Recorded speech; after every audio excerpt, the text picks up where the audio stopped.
Bonjour à tous, soyez bienvenus à notre paroisse invisible. Traçons sur nous le signe de la croix, car c'est Dieu qui nous rassemble au nom du Père, du Fils et du Saint-Esprit. Amen. Prions pour nos frères et sœurs malades. Nous pouvons plus particulièrement prier pour François.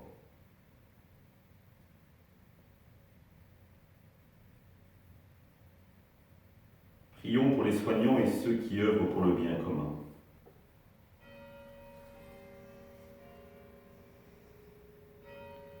Prions pour ceux qui sont dans l'angoisse, la solitude, que l'Esprit Saint vienne les visiter.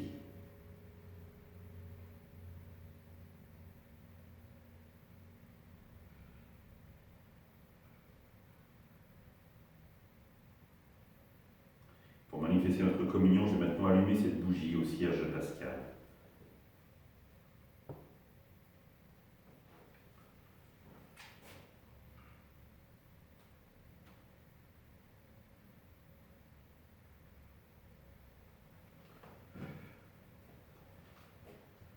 Dans l'évangile de Marc, ils entrèrent à Capharnaüm.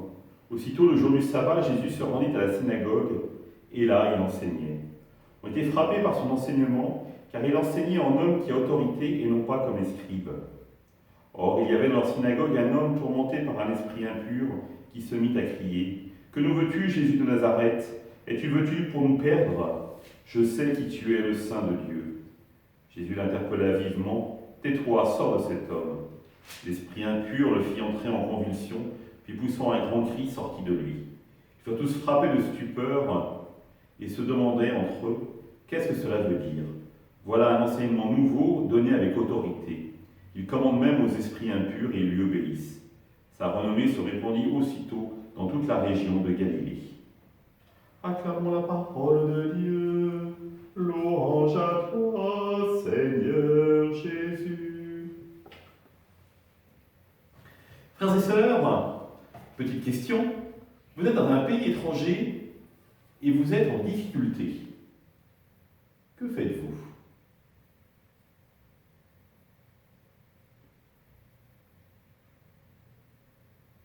Est-ce que l'un de vous penserait à aller frapper à la porte d'un presbytère pour dire, voilà, je suis chrétien, voilà ce qui m'arrive, j'ai perdu mes papiers, ou j'ai perdu de l'argent, ou j'ai un problème pour retrouver quelqu'un.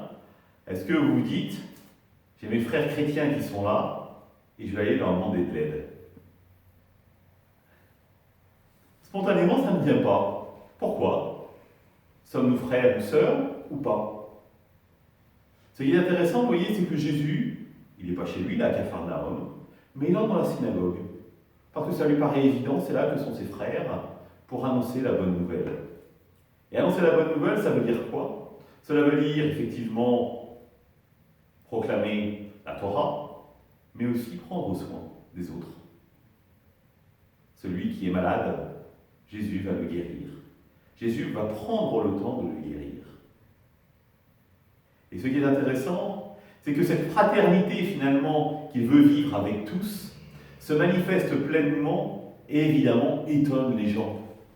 Ils sont frappés d'étonnement de voir cet homme qui enseigne et qui agit avec autorité. Qui est-il? Je crois qu'il en est pareil de même pour nous aujourd'hui. C'est avec notre fraternité à vivre en chrétien que nous témoignerons vraiment du Christ ressuscité auprès de ceux que nous aimons. Rappelez-vous cette phrase dans l'évangile de Jean, cette phrase de Jésus, « Père, qu'il soit un, comme toi et moi nous sommes un, ainsi le monde croira que tu m'as envoyé. » Alors, peut-être connaissons-nous des gens qui ont soif de cette fraternité, qui sont chrétiens, mais qui sont peut-être un peu isolés.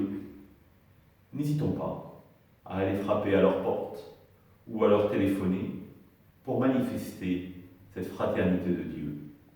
Parce que peut-être que nous-mêmes, quand nous serons en difficulté, peut-être dans un pays étranger, même si je ne le souhaite pas bien sûr, peut-être aurons-nous l'audace d'aller frapper chez un chrétien et de lui dire « J'ai besoin de l'aide du Christ, j'ai besoin de ton aide, que peux-tu faire pour moi ?» Ensemble, nous prions. Notre Père, qui es aux cieux, que ton nom soit sanctifié, que ton règne vienne, que ta volonté soit faite sur la terre comme au ciel. Donne-nous aujourd'hui notre pain de ce jour. Pardonne-nous nos offenses, comme nous pardonnons aussi à ceux qui nous ont offensés. Et ne nous laisse pas entrer en tentation, mais délivre-nous du mal.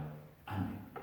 Que le Seigneur nous bénisse, qu'il nous accompagne dans notre journée, nous garde dans la paix, au nom du Père, du Fils et du Saint-Esprit. Amen. Frères et sœurs, les évêques de France nous ont envoyé une lettre à la communauté par rapport aux lois de bioéthique qui vont être bientôt discutées au Parlement. Et les évêques de France souhaitent que nous organisions durant 4 semaines, le vendredi, journée de jeûne et de prière. Alors, pour lancer cela, avec l'EAP, nous avons décidé d'organiser tous les jeudis soirs à 18h30, dans l'église de la Chapelle, un temps de prière, pour prier pour que la vie soit toujours la plus forte. N'hésitez pas à venir nombreux donc ce jeudi à 18h30. À demain!